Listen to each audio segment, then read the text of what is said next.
আপোনালোকে প্ৰথমত দুটামান পিকচাৰ চাওক। এয়া হৈছে গৌৰৱ গগৈৰ পিকচাৰ আৰু এয়া হৈছে অসমৰ মাননীয় মুখ্যমন্ত্ৰী ডক্টৰ হিমন্ত বিশ্ব শৰ্মা ছাৰৰ পিকচাৰ।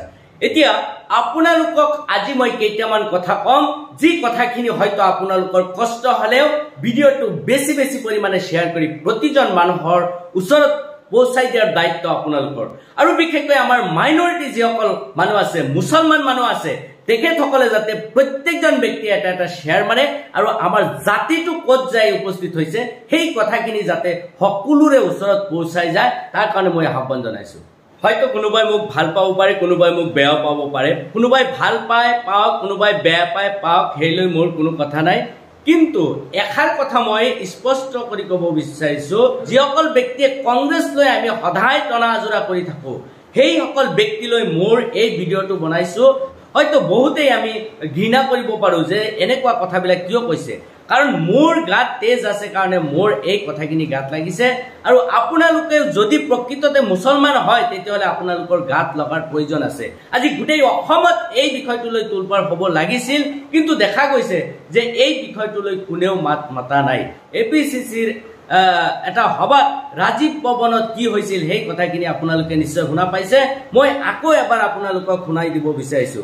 আজি ৰাজীৱ ভৱনত অনুষ্ঠিত হ'বলগীয়া বিশেষ সভাখনত আমাৰ সংখ্যালঘু ভাই বন্ধুসকলক হলৰ শেষত বিশেষভাৱে সংৰক্ষিত আসনত বহিবলৈ অনুৰোধ জনালো। তদুপৰি আপোনালোকে অনুগ্ৰহ কৰি আজিৰ দিনটোত টুপি পৰিধান নকৰিব আৰু পাৰ্যমানে কেমেৰাৰ সন্মুখত নাহিব, কাৰণ বিজেপিৰ দলে আমাৰ দল তথা গৌৰৱ গগৈ ডাঙৰীয়াক এই বিষয়টো লৈ যথেষ্ট সমালোচনা কৰি আছে। দলৰ সকলো সন্মানীয় সদস্য দলৰ স্বাৰ্থত এই নিৰ্দেশনা মানি চলিব বুলি আমি আশাবাদী।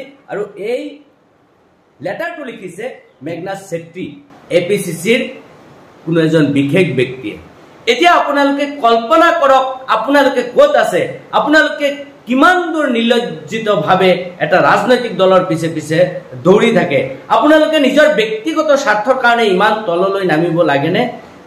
আজিলৈকে ভাৰতবৰ্ষৰ কোনো ইতিহাসত তেনেকুৱা নিৰ্দেশনা অহা নাছিল যে মুছলমানসকলে কোনো এটা ৰাজনৈতিক দলৰ মিটিঙত গ'লে পিছৰ বেঞ্চত বহিব লাগিব, পিছৰ চেয়াৰত বহিব লাগিব।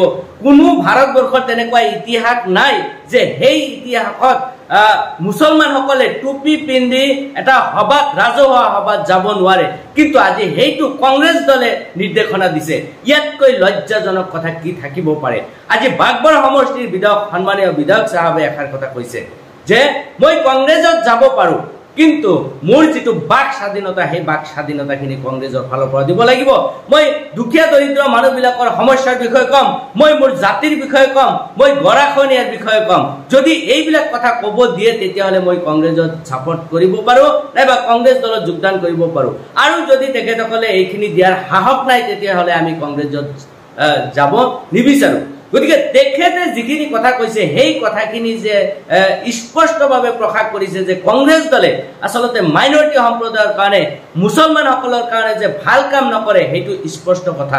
আৰু আজিৰ এই চিঠিটোত সেই কথাখিনি স্পষ্ট হৈ পৰিছে যে কংগ্ৰেছ দলে আজি প্ৰতিটো মুহূৰ্তত আজি মুছলমান বিলাকৰ বিৰুদ্ধে যে কাম কৰিছে সেই কথাখিনি স্পষ্ট হৈ পৰিছে। মই কোনো দলৰ বিৰোধী নহয়, কিন্তু আমি আমাৰ জাতিটোক আমি সচেতন কৰিব দিছো যে আপোনালোকে বজাৰত, চাহৰ দোকানত আড্ডা মাৰি কংগ্ৰেছ দল কৰাতকৈ আপোনালোকে নিজৰ ল'ৰা ছোৱালীবিলাকক ডাঙৰ মানুহ কৰক।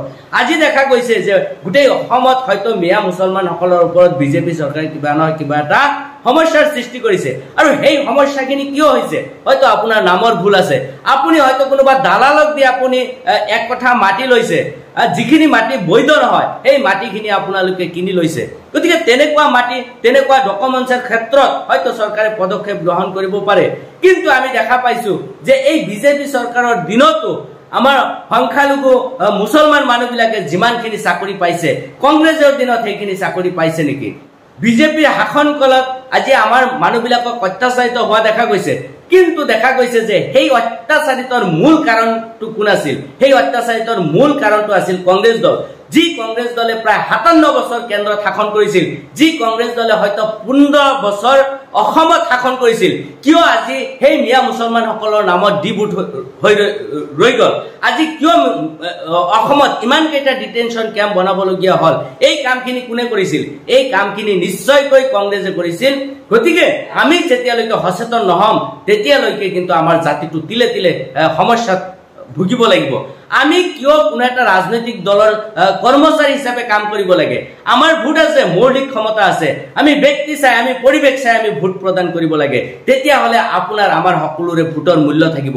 কিন্তু আমি এনেকৈ লেই চেই কৰাৰ পিছতো গৌৰৱ গগৈ জিন্দাবাদ, সোনিয়া গান্ধী জিন্দাবাদ যদি দি থাকো, তেতিয়াহ'লে আমাৰ জাতিটো কেতিয়াও কোনো খালেই উঠি আহিব নোৱাৰে। তেওঁলোকে কেৱল মাত্ৰ গোলামী কৰি চলিব লাগিব।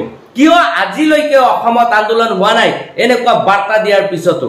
গতিকে হয়তো আপোনালোকে কোনোবাই আঘাত পাইছে। মই কেইটামান পিকচাৰ আপোনালোকক দিব বিচাৰিছো। এয়া হৈছে চাওক, এয়া হৈছে আপোনাৰ অসমৰ মাননীয় মুখ্যমন্ত্ৰী চাওক, যিখিনি সময়ত অসমৰ কোনো এলেকাত বানত মানুহে টকবকাই আছে আৰু তেখেতে সেই নিজৰ এচি ৰুম এৰি নাটকে কৰক যিয়ে কৰক তেখেতে সেই জনসাধাৰণৰ কাষত যাই থিয় হৈছে, জনসাধাৰণক সাহস দিছে। আৰু এই পিকচাৰটো চাওক, এই পিকচাৰটো হৈছে গৌৰৱ গগৈ। আৰু যিজন গৌৰৱ গগৈয়ে কি সামান্য এটা পদ লৈ আহিয়ে যেন অসমৰ মুখ্যমন্ত্ৰী হৈ পৰিছে। 500-1000 গাড়ী তেওঁ দেখুৱাইছে যে তাৰ পিছে পিছে দৌৰি ফুৰিছে। এনেকুৱা ব্যক্তিৰ ওচৰত কোনে যাই পাব? সেই কথাখিনি কওক।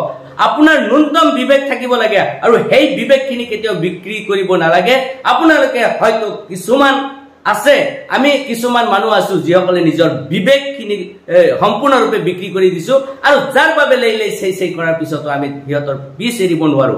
প্ৰত্যেক ব্যক্তিক সচেতন কৰক যাতে এনেকুৱা নিৰ্লজ্জ কাৰবাৰৰ পৰা আপোনালোকে বিৰত থাকিব পাৰে।